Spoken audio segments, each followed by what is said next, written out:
ஒரு இரவு நான் கர்த்தரை தேடும் பொழுது அவருடைய ஆவியானது என் பேனாவை எடுத்துக்கொண்டு எழுதும்படிக்கு கூறினது.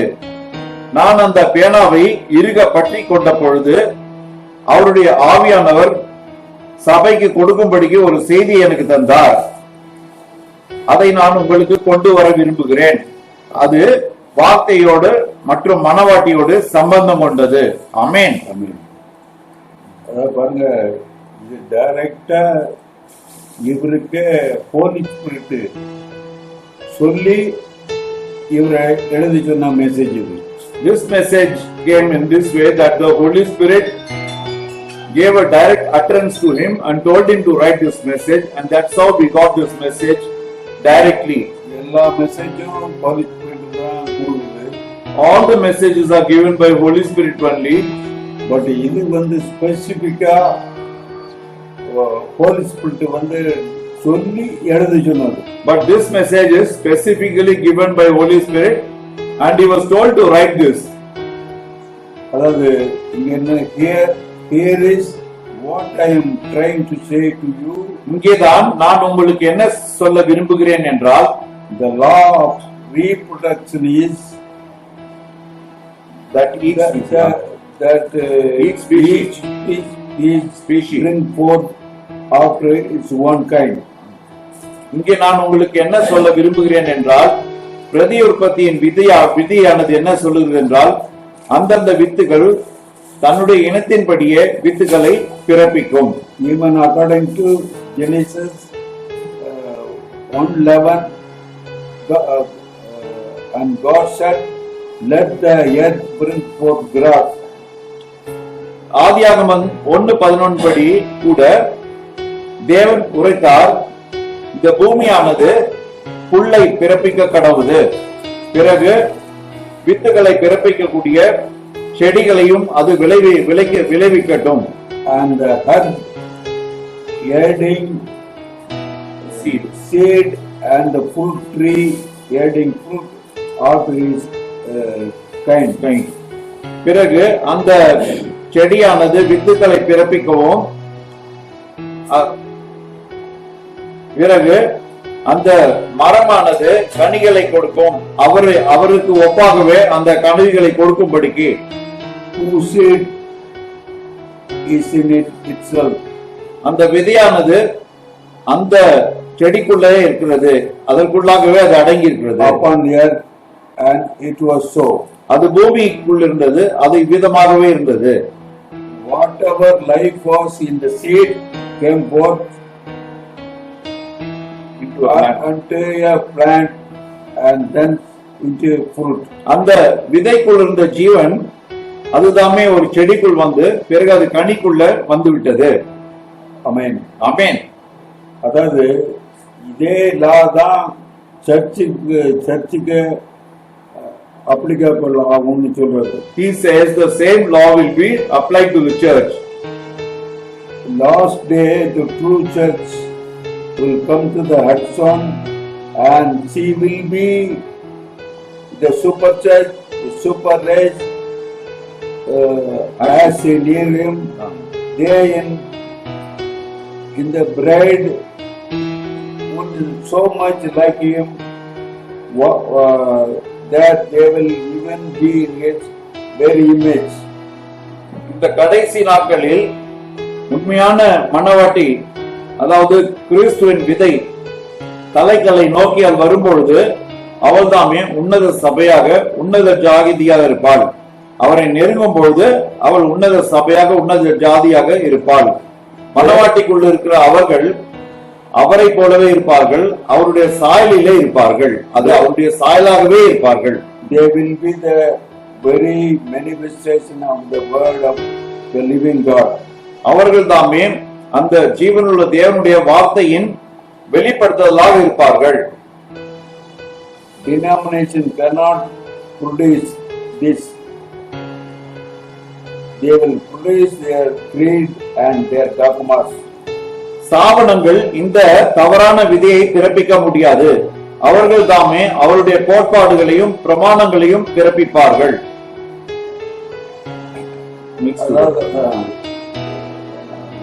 the first son was a spoken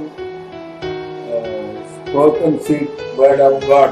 முதல் குமாரனாகிய ஆதாம் தாமே தேவனுடைய உரைக்கப்பட்ட வார்த்தையாக இருந்தான்.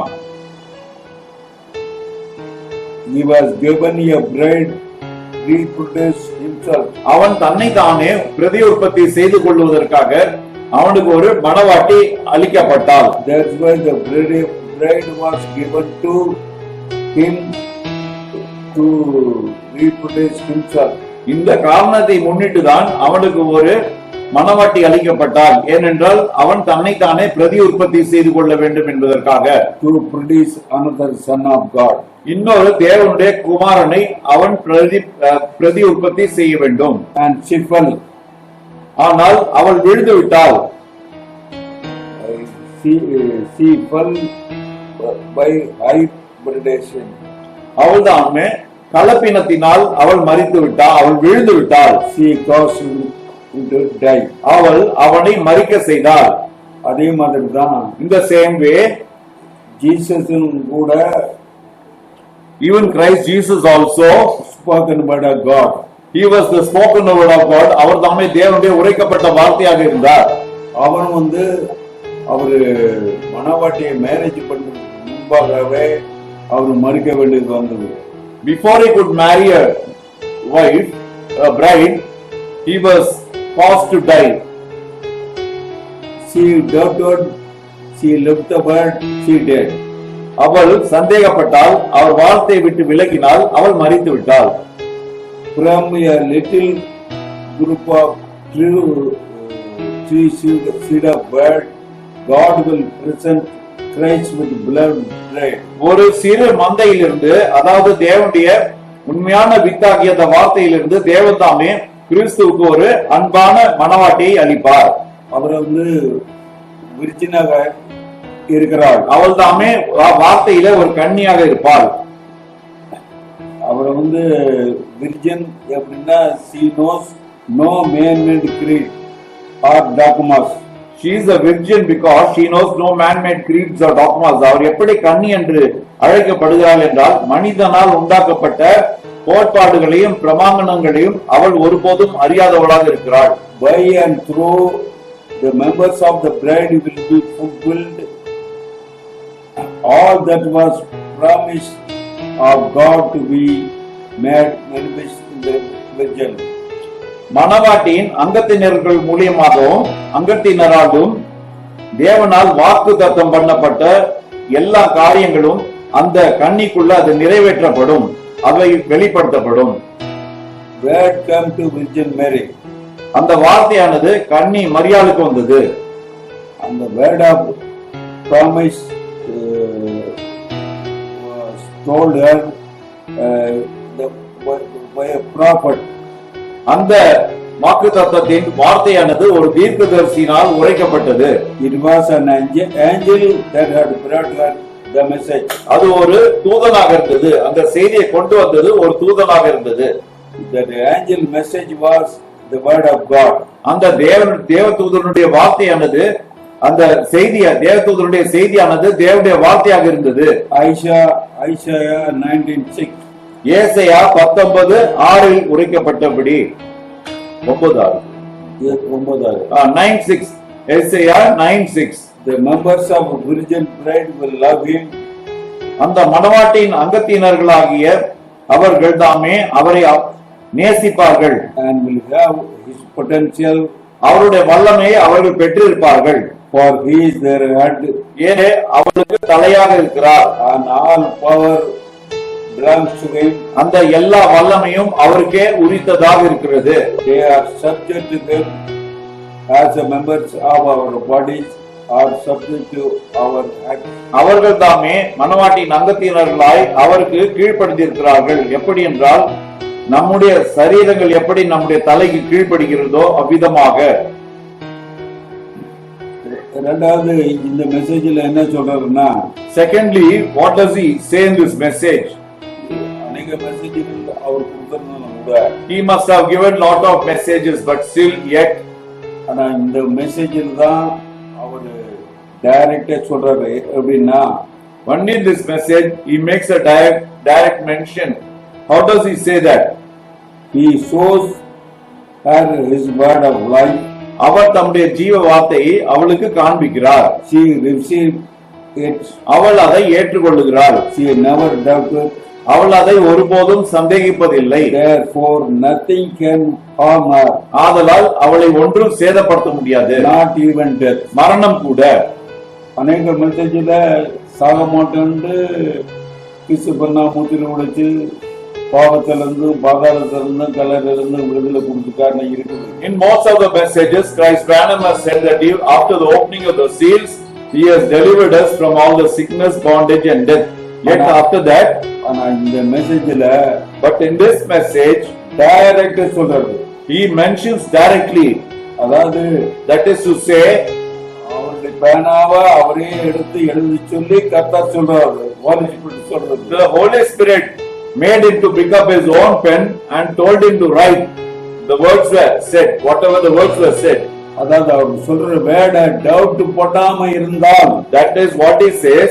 If a person remains without doubting his word, that will not harm her, nothing harm her, not even death ன்னு எழுதிருக்கு. nothing will harm her, not even death. அவளை ஒன்றும் சேதப்படுத்த முடியாது, மரணம் கூட. அதாவது ஒரு மனவாட்டிக்கு மரணம் வராது என்பதை தெளிவாக டைரக்டா இந்த மெசேஜ் மூலமா சொல்றாரு. In this message, he directly and with clarity he mentions that death will never come to a bride. ஆனா ஒரே ஒரு கண்டிஷன் தான். But there is a condition laid for that. அதாவது விசுவாச துரோகம் ஏற்படாமல் நாம் பார்த்து கொள்ள வேண்டும். But you have to look after without any breach of faith occurring. இப்ப அநேகர் இந்த வேர்டை டவுட் போடாம டைரக்டா சொல்லலாம். Many of the people, they can speak this word directly without doubting. ஆனா But இந்த God சொல்றாரு, இத டவுட் பண்ணவே கூடாது என்று மனசுல நினைச்சு விசுவாச துரோகம் செய்யாமல் இருந்தால், But if somebody knows the word and says in his heart that God said this word, and if he remains without carrying out any breach of faith, then she will never die. that bride shall never die. அந்த மனவாட்டியானவள் ஒருபோதும் மரிக்க மாட்டாள். கண்டிப்பா அவரை யாரும் கொல்லவும் முடியாது. And definitely no one will be able to kill him. எந்த பிரச்சனை வந்தாலும் சரிதான், Whatever trouble may come, சிக்கானாலும் சரிதான், even if she falls sick, அதாவது நம்ப முடியாத காரியங்கள் சூழ்நிலைகள் இருந்தாலும் சரிதான், even if the circumstances may be unbelievable, yet அவ சாகவே மாட்டாள். she will never die at all. Nothing will harm her. ஒன்றுமே அவளை சேதப்படுத்த முடியாது. ஏன்னா இந்த மெசேஜ் டைரக்டா காடே இவருக்கு சொல்லி இது எழுதினாரு. Because this message was directly spoken to him by God and he was told to write this message. சான்ஸே கிடையாது. No chance at all. இதாவது சாக மாட்டான் அப்படிங்கிறது தெளிவுபடுத்திருக்குது இந்த message. Only this message, it is said with clarity that he shall never die. நீ doubt படாத. You never doubt it. வார்த்தை டவுட் படாத. You don't doubt at the word. இது word of life. This is the word of life. இது ஜீவனுள்ள வார்த்தை. இது காட்னுடைய வார்த்தை. This is the word of God. இதை நீ doubt படலனா, And if you don't doubt this, நீ மரிக்கவே மாட்டாய். you shall never die at all. எந்த ஹார்மும் உனக்கு வராது. No harm shall come to you. அதாவது நீ தைரியமாக சொல்லலாம். That is, with courage you can utter this. எந்த சூழ்நிலையிலும் நீ இதை தைரியமா சொல்லலாம். In all the circumstances, very boldly you can proclaim this. நீ விசுவாச துரோகம் உன் மூலமா ஏற்படாமல் இருந்தால், If the breach of faith doesn't occur through you, then தேவனுடைய சில வசனங்களை சொல்ல சோதித்து பார்க்க கூடாது என்று. and some of the words in God, they have said that you should never test the word of God. ஆனா நான் சொல்றேன், But I am telling you, any மனவாட்டி எந்த மனவாட்டி எங்க இருந்தாலும் சரி, அவ இந்த வார்த்தையை சோதித்து பார்க்கலாம். any bride wherever she may be, but I am telling you, she can test this word and see. மறிக்கவே மாட்டாள். She shall never die at all. எந்த சூழ்நிலையிலும் மறிக்க மாட்டாள். In any of the circumstances, she is not going to die at all. Bible speak of many things. வேதாகமம் அநேக காரியங்களை குறித்து உரைக்கின்றது. ஆனா இதுல டைரக்டா காட் சொல்றாரு, மணவாட்டி மறைக்க மாட்டாள். But here God directly utters that the bride shall never die at all. only thing அவ டவுட் படக்கூடாது வார்த்தைய.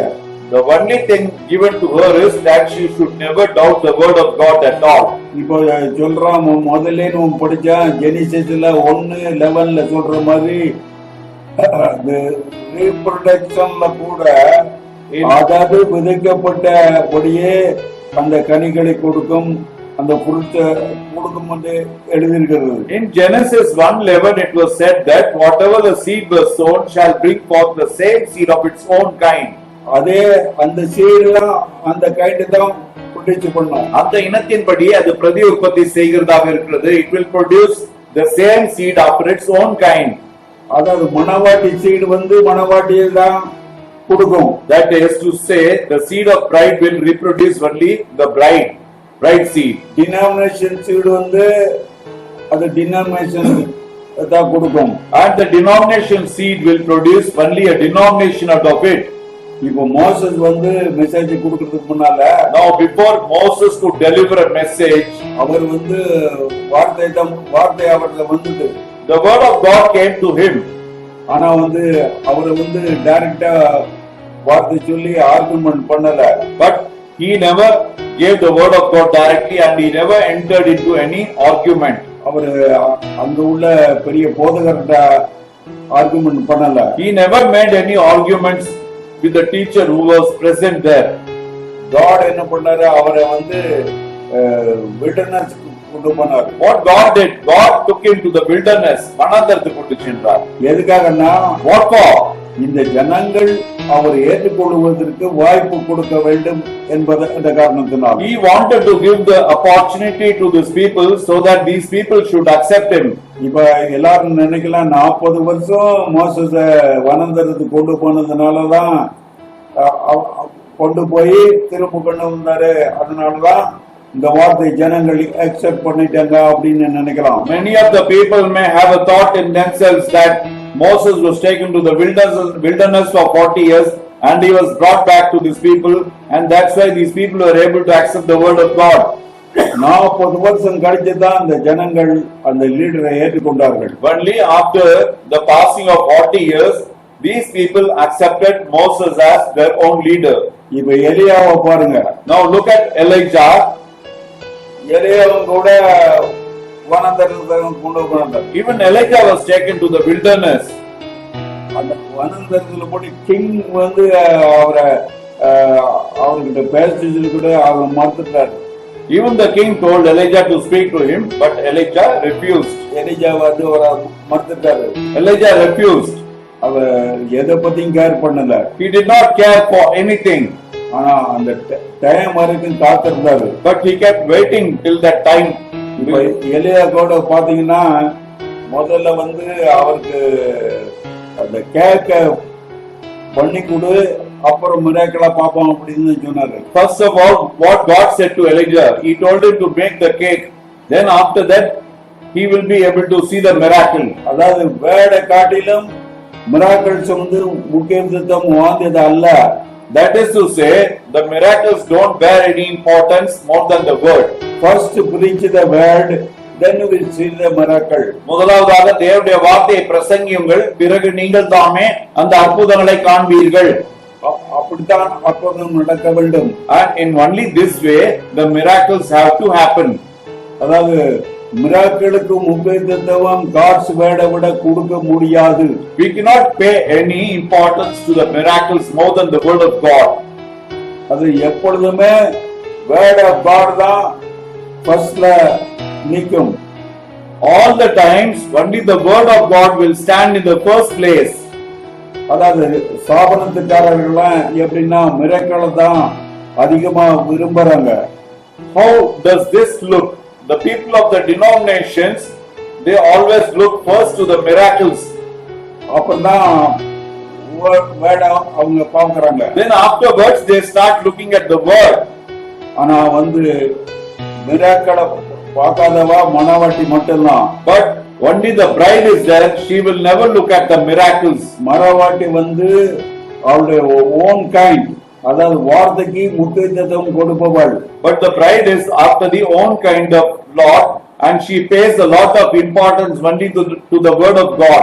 எப்படி எலியா வந்து முதல்ல வார்த்தையின்படி கேட்க செஞ்சானோ அதுக்கப்புறம் மிராக்களை பார்த்தாரோ, The same way, you think, how did Elijah? Did he make the cake first, or then after that he saw the miracle? மணவாட்டி முதல்ல வார்த்தைக்கு தான் முக்கியத்துவம் கொடுப்பாள். The bride will pay the importance first only to the word of God. அந்த வார்த்தைக்கு முக்கியத்துவம் கொடுக்கும்போது Only when she pays the importance to the word of God, அந்த மிராக்கள் ஆட்டோமேட்டிக்கா வரும். then automatically the miracles will follow. இப்ப John the Baptist எடுங்க, Now you take the case of John the Baptist. அவன் வந்து வனாந்தரத்துக்கு தான் போனாரு. He went to the wilderness. பாருங்க, மோசஸ் வனாந்தரத்துக்கு போனாரு, எலியா வனாந்தரத்துக்கு போனாரு. Now you see, Moses went to wilderness, Elijah went to wilderness, போராடினாரு. ஜான் தி பாப்டிஸ்ட் வனாந்தரத்திலே இருந்தார். and even forerunner John the Baptist stayed in the wilderness. He is waiting for the time. அவர் அந்த காலத்துக்காக காத்து கொண்டிருந்தார். அவர் வார்த்தை கொடுத்து அங்குள்ள பிரிச்சர்ஸ்ட்டு மற்ற ஸ்தாபனத்தின் ஆளுங்கள்ட்ட அவர் ஆர்குமெண்டே பண்ணல. He did not take the word of God and start arguing with the people who were there and the denominations or with any of the leaders. He is waiting for the time. அவர் அந்த காலத்துக்காக காத்து கொண்டிருந்தார். God's time. தேவனுடைய அந்த நேரத்துக்காக காத்திருந்தார். இதோ உலகத்தின் பாவத்தை சுமந்து தீர்க்கிற ஆட்டுக்குட்டி என்று சொல்ல வேண்டிய நேரம் வரைக்கும் அவர் காத்திருந்தார். He stayed till that time, the word, the time when it was to be uttered, behold, the Lamb of God that cometh, that shall carry the sins of this world. அந்த நேரம் வந்த உடனே அவர் அறிவிச்சார். When that time came, then he proclaimed that. அதாவது நாம வந்து இதுக்கு எஜுகேஷனோ எதுவுமே எதுவும் தேவையில்லை. And in this aspect, there is no need for education or any other thing. ஒரு மனுஷனை என்ன காரியத்துக்காக தேவன் அழைத்திருக்கிறாரோ, For whatever cause a man has been called by God, அந்த அழைப்பை அவன் தெரிந்து கொள்ளுவான். and that calling that man will come to know, அந்த டயத்துக்காக அவன் வெயிட் பண்ணுவான். and he will wait for that time. அப்ப அந்த டைம் வந்தோடனே அவன் ஆக்ஷன்ல இருக்கணும். And when the time comes, he will get into the action. இப்போ இந்த மணவாட்டிக்கு கூட கடைசியா ஒரு லீடர் வந்திருக்கிறாரு. And even now for this bride, in the end time, a leader has come. அதான் மக்கள் வந்து இந்த லீடரை எக்ஸ்பெக்ட் பண்ண மாட்டாங்க. And the people will never accept this leader. அவங்க வந்து சொல்லுவாங்க, Joshua, you are delaying, you are something wrong அப்படின்னு நான் சொல்லுவாங்க. The people will say, Joshua, you are delaying, there is something wrong in you. அதாவது மக்கள், யோசுவா நீ தாமதிக்கின்றாய், உனக்குள்ள ஏதோ ஒரு தவறு இருக்கிறது என்று கூறுவார்கள். Where is your command? உன்னுடைய அதிகாரம் எங்கே என்று கேள்வி கேட்பார்கள். They will ask you, where is your command?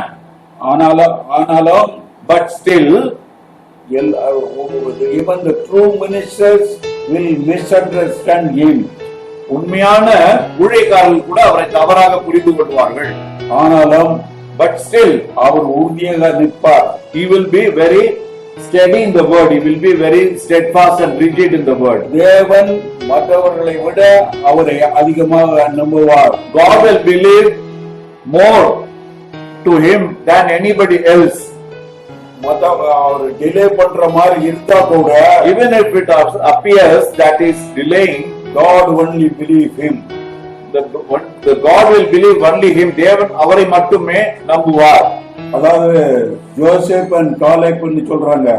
That is, they say Joshua and Caleb.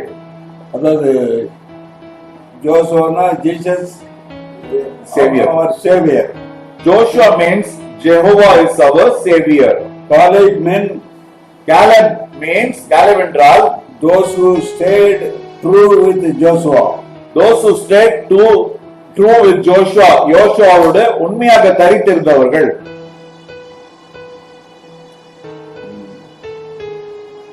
அதாவது மோசஸ் வந்து பிரீச் பண்ணிட்டு இருக்கும்போது, that is when Moses was preaching, Moses breach பண்ணும்போது என்ன அதான கோரா தாதான் வந்து எகன்ஸா இல்ல எங்களுக்கும் கர்த்தர் இருக்கிறாரு, எங்கள் மூலமும் கர்த்தர் அநேக காரியங்களை செய்வார் அப்படின்னு சொல்லிட்டு இருந்தாங்க. When Moses was preaching, Korah and Dathan they rose against him and they said, the Lord is also with us and he speaks and does everything through us also. Many people went along with him. அநேக ஜனங்கள் அவர்களோடு கூட சென்றார்கள். Now few elected bride, அதாவது முன்குறிக்கப்பட்டவர்கள் மோசஸை பின்பற்றி சென்றார்கள். ஆனால் கொஞ்சம் எண்ணிக்கையில் இருந்தவர்கள் தெரிந்து கொள்ளப்பட்ட மணவாட்டி மோசேயை பின்பற்றி சென்றார்கள். The very few elect people of the bride they stayed and they followed Moses. அது இன்றைய தினத்துல உள்ள எவஞ்சலிஸ்ட் ஜனங்களை அழைப்பது போல அது இருக்கிறது. It appears like today's evangelists, as these people have been called like that. அவங்க வந்து அடையாளத்துக்கு முக்கியத்துவம் கொடுப்பாங்க. And these people will never pay any importance to the signs. அவங்க வந்து வார்த்தைக்கு முக்கியத்துவம் கொடுப்பது இல்லை. And they never give importance to the word. ஆனா அவங்கள நம்பி அநேகர் இன்னைக்கு போறாங்க. Many of the people are going along with them by believing them. ஆனா எல்லாரும் போக மாட்டாங்க. But all of them will never go. அந்த சீடு இருக்குதே, மணவாட்டி சீடு, விதைக்கப்பட்ட விதை, அவங்க வந்து அவங்களோட இணைந்து போக மாட்டார்கள். And the seed, the bride of God, they will never unite with them and they will never follow them at any cost. ஸ்தாபனம் எப்பொழுதுமே வந்து அற்புத அடையாளங்கள் தான் பார்க்கும். The denominations will always be in search of only the signs and wonders. ஆனா மணவாட்டி எப்பவுமே வார்த்தையை பார்ப்பா. But the bride will always look to the word of God. இரண்டாவது, secondly, இப்ப மலாச்சி என்ன சொல்றாருன்னா, what does he say in the chapter of book of Malachi? ஜெனசிஸ்ல இருந்து அந்த மலாச்சில சொல்ற தூதன் வந்து, and the angel from Genesis and to the Malachi, what he says? It is just before Christ comes the second time. இது கிறிஸ்து தாமே இரண்டாவது முறை வருவதாக இருக்கிறது. By the time Jesus comes, all the scripture must be fulfilled. இயேசு கிறிஸ்து வருவதற்கு முன்பாக வேதாகமத்தின் எல்லா வசனங்களும் நிறைவேற்றப்பட்டிருக்க வேண்டும். But he will be rejected by the denomination. ஆனால் அவர் ஸ்தாபனங்களாலே புறக்கணிக்கப்படுவார். இந்த மலாச்சி 4ல வர அந்த forerunner, the forerunner who is mentioned as per Malachi 4, ஸ்தாபனங்களால புறக்கணிக்கப்படுவார். he will be rejected by all the denominations. The second forerunner of Christ will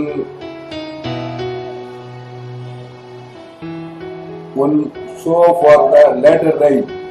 The second forerunner of Christ will show for the latter end. கிறிஸ்துவுடைய இரண்டாவது முன்னோடியானவர் பின்மாறி மழையை அவர் காண்பிப்பார், பின்மாரியை அவர் காண்பிப்பார். Jesus will be the showdown between the denomination and Christ. இதுதாமே ஸ்தாபனங்களுக்கும் கிறிஸ்துவுக்கும் மத்தியில ஒரு பெரிய ஒரு போராட்டமாக இருக்கும், ஒரு பல பரீட்சையாக இருக்கும். Come to back up his word. அவர் தாமே தன்னுடைய வார்த்தையை நிலைநிறுத்துவதற்காக வருவார். And take his bread in the rapture. பிறகு தன்னுடைய மணவாட்டியை எடுத்துக்கொள்ளப்படுதலிலே கொண்டு செல்லுவார். The first showdown was, முதல் பல பரீட்சையானது எப்பொழுது நடந்தது? Mount Carmel.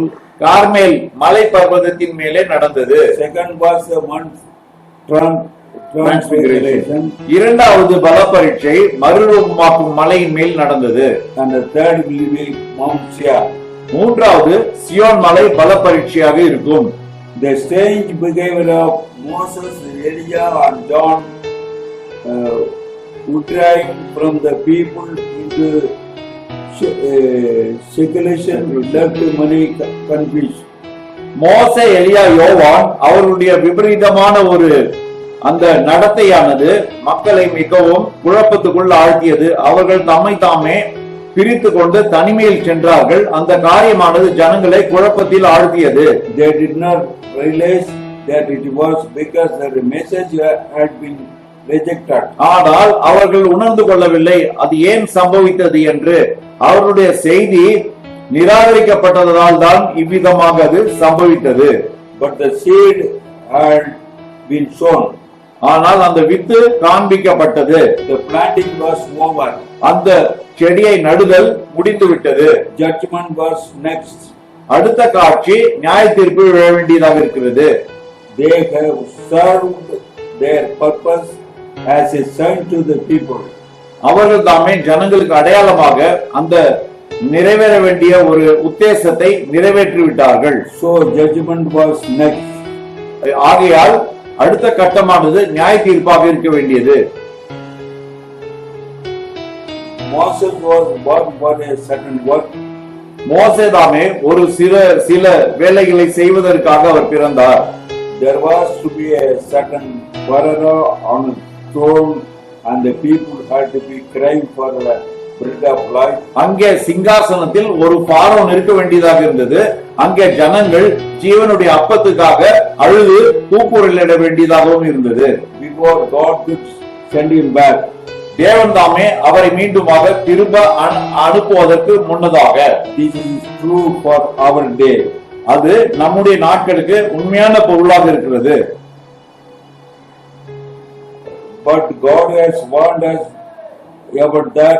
He said in Matthew 24, in the last days, the true spirit would be so close together that only the very elect would tell them apart, for they alone would be dissuaded.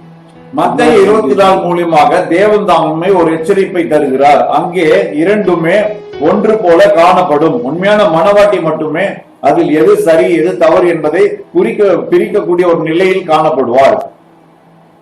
He will try to deceive the bread of this last day by trying to hypnotize herself through tricks or some plainly turning from the word, any sign that suits her. கடைசி நாளின் மனவாட்டியை அவர்தாமே கலப்பினம் செய்யப்பட்ட வார்த்தையின் மூலமாக அவர்தாமே அவன் வஞ்சிக்க முற்படுவான். இல்லை என்றால் அந்த மார்க்கத்தை விட்டு திரும்பி செல்லும்படிக்கும் அவன் தாமே விதமாக வஞ்சிப்பான். God never placed sign ahead of the word. தேவன் ஒருபோதும் வார்த்தைக்கு முன்பாக அடையாளங்களை வைத்ததே கிடையாது. Sign follow the word. எப்பொழுதுமே வார்த்தை தொடர்ந்துதான் அடையாளம் செல்லும். How can any messenger sent from God believe only part of the word and deny some of it? தேவனால் அனுப்பப்பட்ட ஊழியக்காரர் எப்படி செய்தியின் ஒரு பகுதியை மட்டும் விசுவாசித்து செய்தியின் மற்ற மறுபகுதியை அவர் அவிசுவாசம் கொள்ளவோ மறுதளிக்கவோ முடியும்?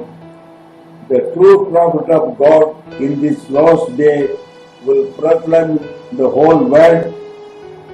இந்த கடைசி நாட்களின் தேவனுடைய ஊழியக்காரர் தேவனுடைய முழு வார்த்தையை எடுத்து அறிவிப்பார். Denomination will hate him. ஸ்தாபனங்கள் அவரை வெறுக்கும். His word may be as harsh as John the Baptist. அவருடைய வார்த்தை யோவான் ஸ்நானகனை போல மிக கொடூரமாக இருக்கும். John the Baptist who called them vipers. வீரியன் பாம்பு குட்டிகளே என்று யோவான் ஸ்நானகன் அவர்களை பார்த்து அழைத்தார். But the predestinated will hear and be ready for the rapture. ஆனால் முன்குறிக்கப்பட்ட வித்துக்கள் அவருடைய வார்த்தையை கேட்டு எடுத்துக்கொள்ளப்படுதலுக்காக காத்திருப்பார்கள். The royal seed of Abraham, with like faith as Abraham, who heard the word with him, for their predestinated together. தேவனுடைய வார்த்தை அந்த ஆபிரகாமுடைய ராஜரிக with அப்படியே பற்றி கொண்டு எடுத்துக்கொள்ளப்படுதலுக்காக காத்திருக்கும். The last day messenger will appear in God's appointed time. கடைசி நாட்களின் செய்தியாளர் தேவனுடைய நியமிக்கப்பட்ட நேரத்தில் அவர் தோன்றுவார். It is the end time now, as all know, for Israel is in the homeland இது கடைசி காலம் என்பதை அநேகர் அறிந்திருக்கிறார்கள். எப்படி என்றால் இஸ்ரவேல் தாமே தன்னுடைய தாய் நாட்டுக்கு திரும்பி விட்டது. Anytime now he will come according to Malachi. அவர் எந்த நேரத்திலும் இப்பொழுது மல்கியாவின் தீர்க்கதரிசனப்படி அவர் வரக்கூடும். When we see him, நாம் அவரை காணும் பொழுது he will be dedicated to the word. அவர் தாமே வார்த்தைக்கு பிரதிஷ்டை செய்யப்பட்டவராக இருப்பார். He will be indicated. அவர் தாமே குற்றப்படுத்தப்படுவார். Ponder in the word Revelation 10:7. அவர் தாமே அந்த வெளிப்படுத்தின விசேஷம் 10:7 குறிப்பிட்டு காட்டப்படுவார். God will vindicate his ministry. தேவன் அவருடைய ஊழியத்தின் பழியை நீக்குவார். He will preach the truth as the Elijah and be ready for the Mount and Sodom. எலியா சத்தியத்தை பிரசங்கித்தது போலவே அவரும் சத்தியத்தை பிரசங்கிப்பார். பிறகு சியோன் மலை பல பரீட்சைக்காக அவர் ஆயத்தமாக இருப்பார். Many will misunderstand him அநேகர் அவரை தவறாக புரிந்து கொள்வார்கள். because they haven't taught scripture in a certain way which they consider truth. இதுதான் சரியான சத்தியம் என்று அறிந்து கொள்ளும்படிக்கு ஒரு சில விதத்தில் அவர்களுக்கு அந்த வேத வசனங்கள் போதிக்கப்பட்டிருக்கிறபடியால் அவர்கள் அவரை தவறாக புரிந்து கொள்வார்கள். When he comes against that, அவர் அதற்கு விரோதமாக வரும்பொழுது they will not believe. அவர்கள் அதை விசுவாசிக்க மாட்டார்கள். Even some true ministers will misunderstand the messenger because so much has been called God's truth by deceiver. சில உண்மையான ஊழியக்காரர்கள் கூட அந்த செய்தியாளனை தவறாக புரிந்து கொள்வார்கள். ஏனென்றால் தேவனுடைய வார்த்தை அவிதமாக மற்றவர்களின் மூலியமாக அளிக்கப்பட்டிருப்பதால். By this prophet will come and as a foreigner to the first coming cried because the Lamb of God that takes away the sin of the world, even so will he no doubt cry out because the Lamb of God coming in glory. Amen. This is for even as John was a messenger to the true elect, so this one the lost messenger to the elect and word born bride. Amen. ஆனால் இந்த தீர்க்கதரிசி வருவார். அவர் தாமே எப்படி முதல் வருகையின் பொழுது ஒரு முன்னோடி சத்தமிட்டு சொன்னாரோ, இதோ உலகத்தின் பாவங்களை சுமந்து தீர்க்கிற தேவ ஆட்டுக்குட்டி, அவ்விதமாகவே இவரும் சத்தமிடுவார், இவரும் கூக்குரலிடுவார். எந்த சந்தேகமும் இதில் இல்லை. அவரும் சொல்லுவார், இதோ தேவ ஆட்டுக்குட்டியானவர் மகிமையில் வருகிறார், அவர் இதை செய்து முடிப்பார். யோவான் செய்தியாளன் எப்படி இந்த தெரிந்து கொள்ளப்பட்டவர்களுக்கு செய்தியை அளித்தாரோ அவ்விதமாக இந்த கடைசி நாட்களின் செய்தியாளன் வார்த்தை மனவாட்டிக்காக அவர் தாமே இவ்விதமாக இந்த செய்தியை பிரசங்கிப்பார். ஆமென். John 5:19. யோவான் 5. This harmony is known to exist between the groom and his bride. யோவான் 5:19 படி இப்பொழுது இந்த இணைப்பை பாருங்கள். அது மணவாளனுக்கும் மணவாட்டிக்கும் இடையே உள்ள ஒரு உறவை காண்பிக்கிறது. He shows her his word of life. அவர் மிக நிச்சயம் உள்ளவர். அவர் தாமே தன்னுடைய ஜீவ வார்த்தை அவளுக்கு காண்பிக்கிறார். She received it. அவள் அதை ஏற்றுக்கொள்ளுகிறாள். She never doubted. அவள் அதை ஒருபோதும் சந்தேகிப்பதில்லை. Therefore, ஆகையால் nothing can harm her. எதுவுமே அவளை சேதப்படுத்த முடியாது. Not even death. மரணம் கூட. இது ஆமென். இந்த ஒரே பாயிண்ட்டுக்காக தான் இந்த மெசேஜே நான் எடுத்தது. I had to impart this only for this one point. I had to impart this message. அதாவது டைரக்டா ஹோலி ஸ்பிரிட் கிறிஸ்து பிரணாமத்தை சொல்லி அதை எழுதுறாரு. That is directly the Holy Spirit gave the utterance to Christ Branham and made him write this message. இதை நம்புறவங்க மறைக்க முடியாது. அவங்களுக்கு எதுவும் சேதம் ஏற்படாது என்று சொல்கிறார். And he says, all the people, those who believe this, they shall never die and no harm shall be caused to them. இந்த ஒரே கண்டிஷன் என்னன்னா, and what is the only condition they do this? விசுவாச துரோகம் ஏற்படாதபடி அவள் காத்துக்கொள்ள வேண்டும். And she has to secure herself by not allowing any breach of faith to occur. போல்டா நிக்கலாம். You can stand in a bold state. என்ன சூழ்நிலை ஏற்பட்டாலும் சரிதான், உலகமெங்கும் கொரோனாவா அல்லது ஏதாவா அல்லது பல வியாதிகள்னால, கொடூரமான வியாதிகள்னால மரணம் ஏற்பட்டு கொண்டு இருந்தால் கூட அது மனவாட்டி அணுகவே அணுகாது. And whatever the situation may be, even the world is filled with corona, or even if there is horrendous amount of diseases spread all over the world, these pestilences or diseases will never approach the bride at any cost. உண்மையிலே இந்த வார்த்தை தான் என்ன பொறுத்தவரைக்கும் அதிகமா attraction கொடுத்தது. இந்த வார்த்தை மட்டுமே அதிகமாக எனக்கு கவர்ச்சியை கொடுத்தது. Only this word attracted me to the most. இப்ப நான் கூட ரொம்ப பலகீனமா தான் இருக்கிறேன். And even now I myself I am in a very weak state. I have full faith. ஆனால் எனக்கு முழு விசுவாசம் உண்டு. I have the full faith in God. Nothing will harm me. எதுவுமே என்னை சேதப்படுத்த முடியாது. I won't die. நான் மரிக்க மாட்டேன். Nobody can kill me. யாருமே என்னை கொல்ல முடியாது. இத தாமஸ் பிரதர் இத சொல்லிக்கிட்டு இருந்தாரு. And Christ Thomas kept on proclaiming this. அது என்னில நிறைவேறுகிறது. And that is being fulfilled in me. Amen. This is truth. இதுதான் சத்தியம். மற்ற விசுவாசிகள் சிலர் நினைக்கலாம், Sometimes some people and some of the believers may think, அநியாயக்காரன் இவ்வளவு வளர்ந்து கொண்டே செல்கிறானே நினைக்கலாம். Why does the man who is unrighteous, he keeps on blossoming to this extent? வீட்டும் இருக்குது, டேரும் இருக்குது. That is to say, even the wheat as well as the tares are present in the field.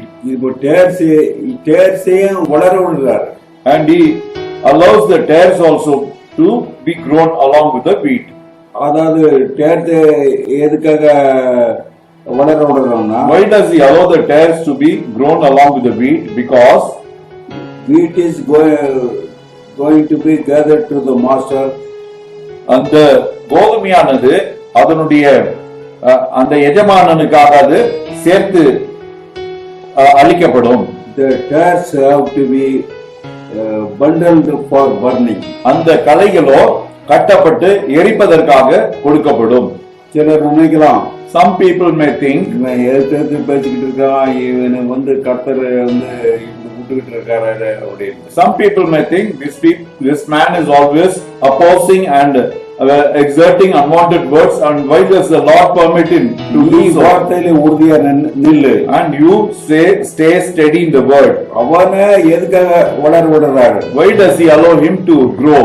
அதாவது பர்னிங்ல போடுறதுக்காக. That is to put him into the burning.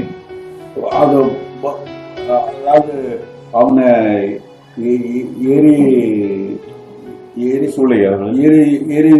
சூளைக்குள்ள போடுறதுக்காக தான். And he is going to put them into the furnace, into the oven. That's why he is allowed to grow to that extent. நான் உன்னைய ரேப்சர்ல கொண்டு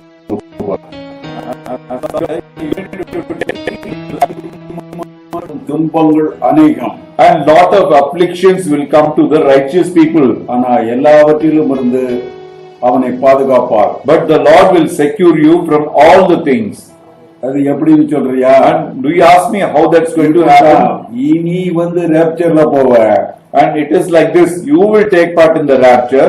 அவன் அக்கினியில போடப்படுவான். And that fellow will be cast into the fire. அதுக்காக தான் ஒன்னா சேர்க்கறாங்க. That's why they have been allowed to stay together. டேர்ஸையும் ஈக்குவலா வளர விடுறாரு. He allows the tares also to grow equally along with the wheat. அந்த டைம் வந்த உடனே, when that time comes, பண்டலா கட்டி they will bundle them பர்னிங்ல போடுறது and cast them into the fire. அதுக்காக தான் அவனை ஒண்ணு சேர்க்கிறாரு, வளர விடுறாரு. That's why he is allowing them to both grow together. நாம அது குறித்து ஒண்ணுமே நினைக்க வேண்டாம். And we don't have to think anything about that. நாம வார்த்தைக்கு முதலிடம் கொடுக்கிறோம். And we will give first preference to the word of God. அப்புறம் தான் அடையாளத்துக்கு மறு இடம் கொடுக்கிறோம். Then only secondly we will give the place to the miracles. அதாவது மனவாட்டி எப்பவுமே வார்த்தையில தான் நிற்க வேண்டும். the bride should always stand only the word. ஐயோ அவன் முளைச்சான இவன் இப்படி இருக்கிறான அப்படி இருக்கிறான்னு நம்ம சொல்ல வேண்டிய அவசியமே There is no need for you to say, oh, that person is like that, this person is like this. நீ வார்த்தையை கேட்ச் பண்ணிக்கோ. You just catch hold of the word. இப்ப உண்மையான வார்த்தைய கர்த்தரே சொல்றாரு கிறிஸ்துவுக்கு நாம் எழுதுறதுக்கு அதை நீ புடிச்சுக்கோ. And now the real word has been told to Christ Branham to write it to you, and you just catch hold of the word. அந்த வேர்டை நீ புடிச்சுக்கிட்டேனா, and if you catch hold of that word, nothing will harm you. ஒன்றுமே உங்களை சேதப்படுத்த முடியாது. Nothing shall harm you. Even you won't die. நீங்கள் மரிக்க மாட்டீர்கள். You will never die at all. இது எதில இருந்து கிடைக்குது? And from where do you get this? Holy Spirit கிறிஸ்துவிடம் பேசுற வார்த்தையிலிருந்து கிடைக்குது. And we are getting through the word which was spoken to Christ Branham through the Holy Spirit. இப்போ எல்லாமே Holi ஸ்பிரிட்ல பேசுறதுதான். And all the things are spoken only through Holy Spirit. ஆனா இந்த வார்த்தை எப்படின்னா, but how is this word? கர்த்தரே இவரை பேனா எடுத்து எழுதுன்னு சொல்லி எழுத வைக்கிறார். The Lord himself told him, pick up your pen and write, and he makes him to write that. என்ன கேட்டா இது டபுள் கன்ஃபர்மேஷன் தான் சொல்லலாம். And if you ask me, this is a sort of double confirmation. இது இரண்டு மடங்காக உறுதிப்படுத்தப்படுவது என்று நான் கூறுவேன். இது pick up my pen and write is very short and quick message. This message, pick up my pen and write, is a very quick, short and quick message. இதுல நிறைய காரியங்கள் இருக்குது.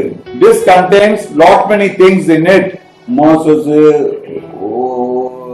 ஒரு மெசேஜ் கொடுக்கிறாரு, டினாமினேஷன்காரங்க அதை ஏத்துட்டு போறாங்க.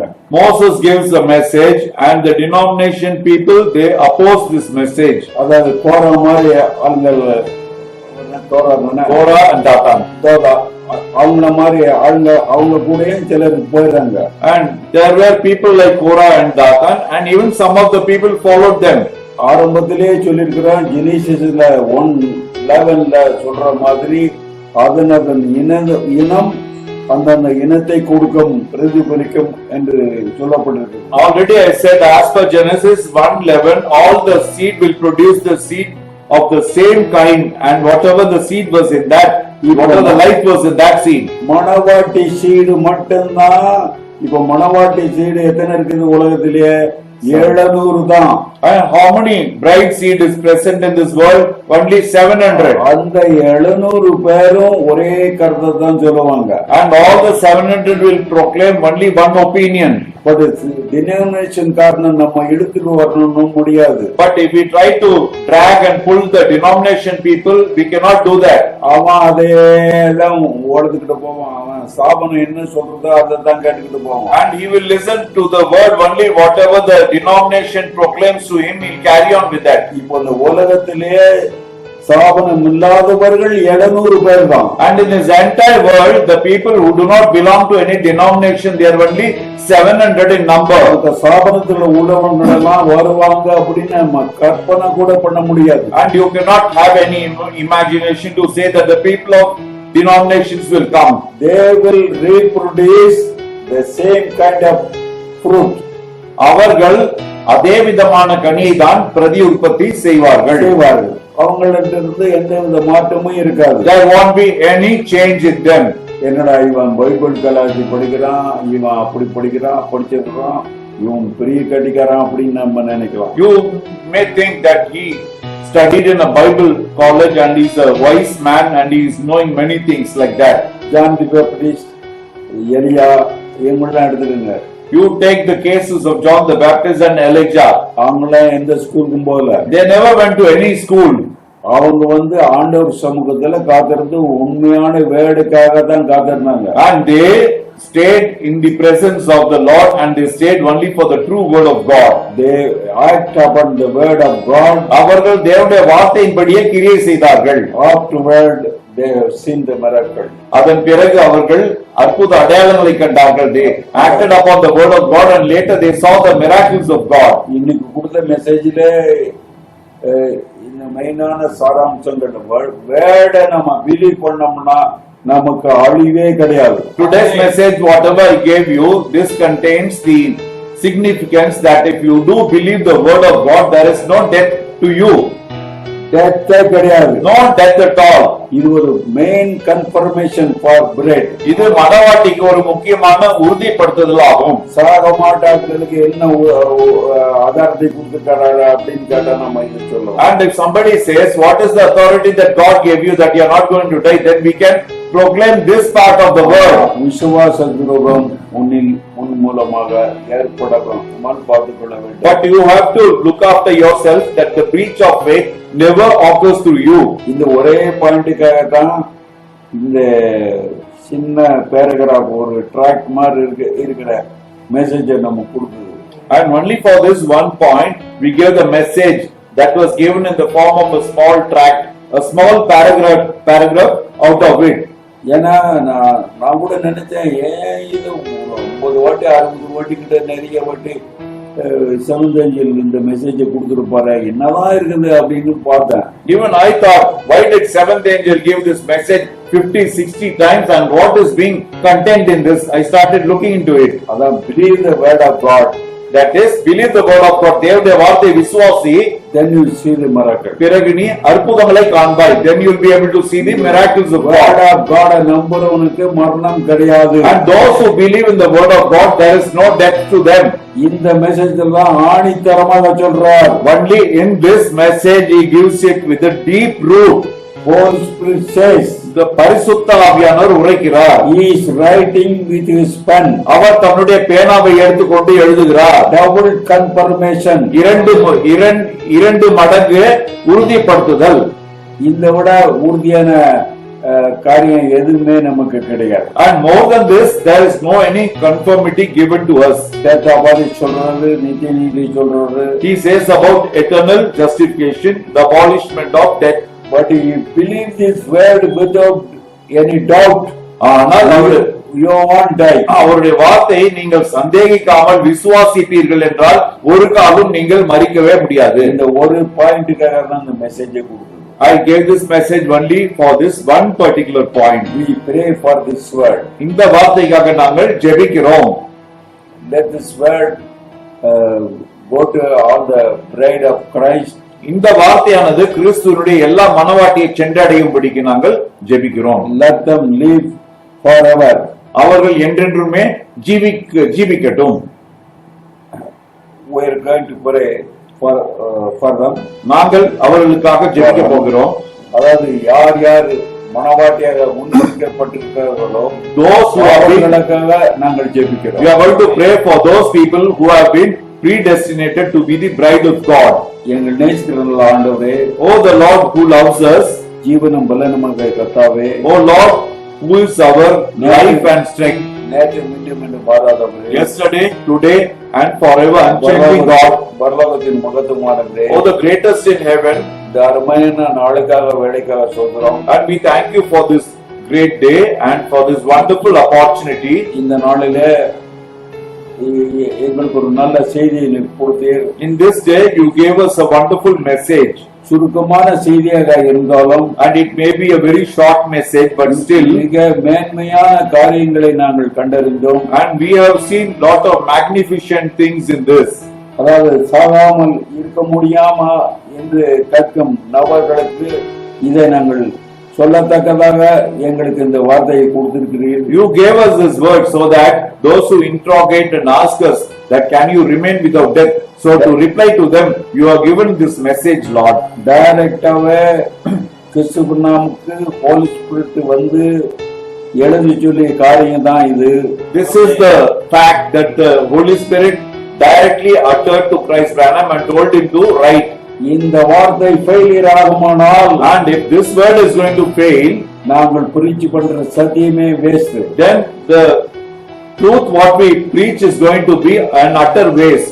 இது Bible says, the Bible says, வேதாகமம் இவ்விதமாக உரைக்கின்றது, raptureல ஒரு கூட்டம் போகும் என்று சொல்கிறது. a little group of people will take part in the rapture, and we are the people. நாங்கள் தான் அந்த ஜனங்களாக இருக்கிறோம்.